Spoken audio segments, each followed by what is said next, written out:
Welcome to the world of the Gypsy horse.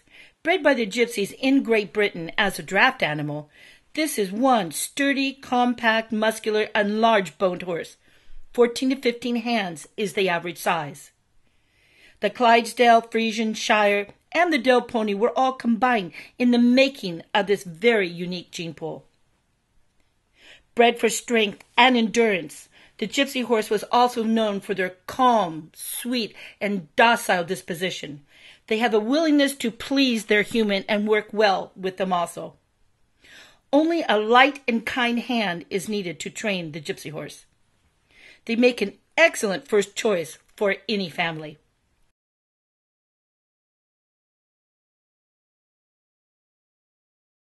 All colors are acceptable: brown, black, even a golden color, but the far most desired was the black and white pattern. The Gypsies loved flash and bling, and loved to show it off. You couldn't miss this horse as it came down the road pulling their colorful and ornately designed wagons. Another desired quality was hair. That's right, hair, and lots of it. Long flaxen mane and tails, flowing forelocks past the nose, thick silken feather on all 4 feet, a strip of hair through the front legs, and yes, beards and mustaches are highly prized.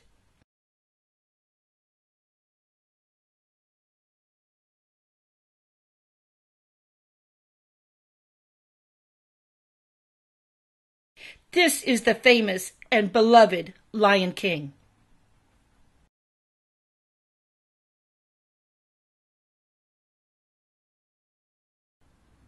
Earlier in their history, as the Gypsies traveled through England, Scotland, Ireland, and France, the Gypsy horse was known by several names: the Gypsy Vanner, the Irish Cob, the Gypsy Cob, and the Gypsy Tinker Horse. The first Gypsy horse was brought to the U.S. in the mid-1990s. While on a business trip in England, Dennis and Cindy Thompson saw a Gypsy horse in a farmer's pasture. It was love at first sight. They soon brought over the first 2 Gypsy fillies, Dolly and Bot. The rest is Gypsy horse history. They called this new breed here in America the Gypsy Vanner Horse. And this is the first stallion in the United States. This is Kirsty Bach. As the Gypsies traveled from town to town, the horses had to survive on what they found on the side of the road. They had no green pastures. This is one hardy breed. The Gypsies, known as the Romney people, developed the Gypsy horse to pull their wagons, their home on wheels. Originally from India, the Romney people developed a horse-based culture. Some considered the Gypsy horse a member of their family. They called themselves simply travelers, their wagons, their homes on wheels, simply wagons. We know these wagons as Vardos or bow tops. Vardo caravans were a common sight in the mid-19th century throughout Great Britain, Scotland, Ireland, France, and Wales. The Vardos were traditionally pulled by a team of Gypsy horses in gold, gilded, and brightly colored leather harness. Some were even made with brass and copper ornaments. Handmade by Gypsy artisans, some harnesses can take months to make. What Gypsy treasures!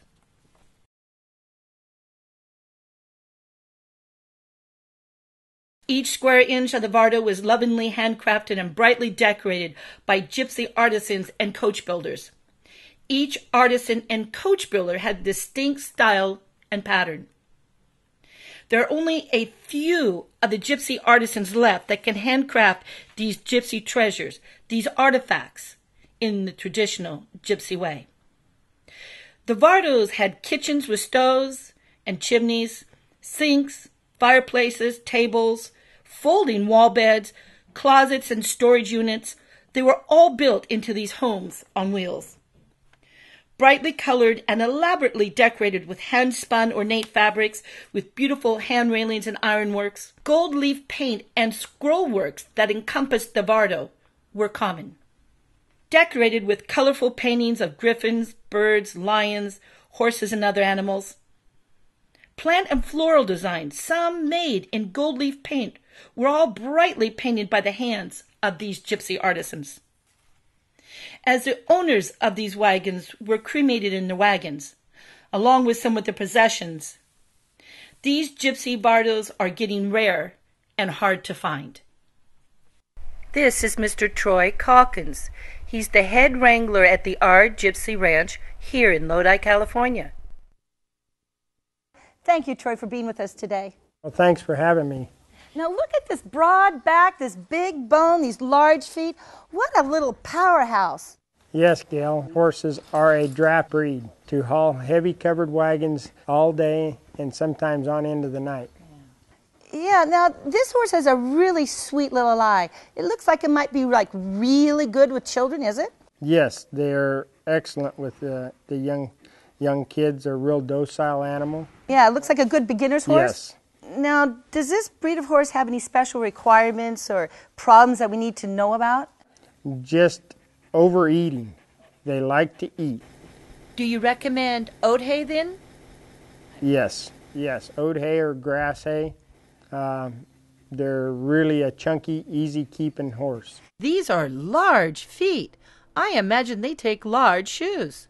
Well, around the ranch here, we don't shoe these horses, only when we take them out on the asphalt.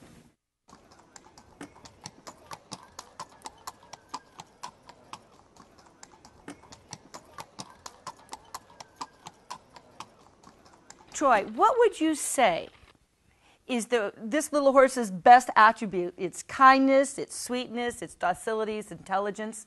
Probably all above.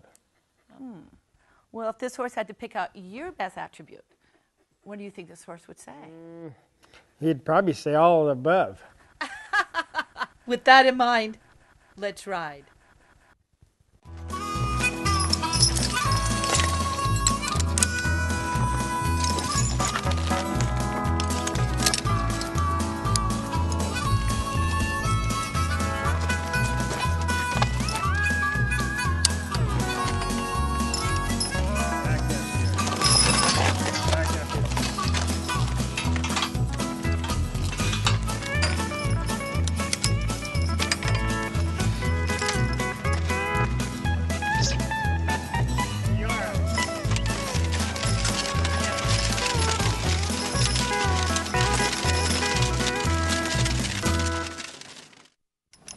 This looks like a cargo wagon as opposed to the smaller wagon we shot inside. Yes, this was a larger wagon, and it was cut down for the smaller horses.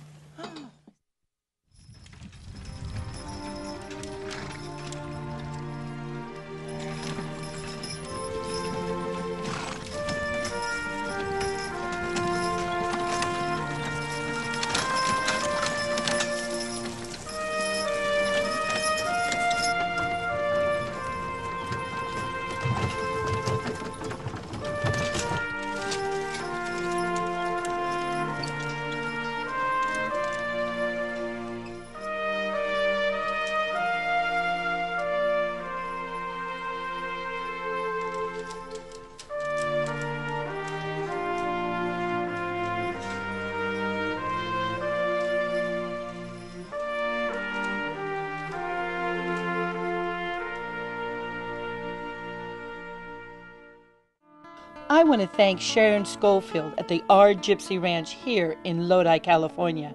Robin Grobato, the manager, and Troy Caulkins, the head wrangler and trainer. And thank you to all the gypsy horses that we met here today. This is the world of your gypsy horse.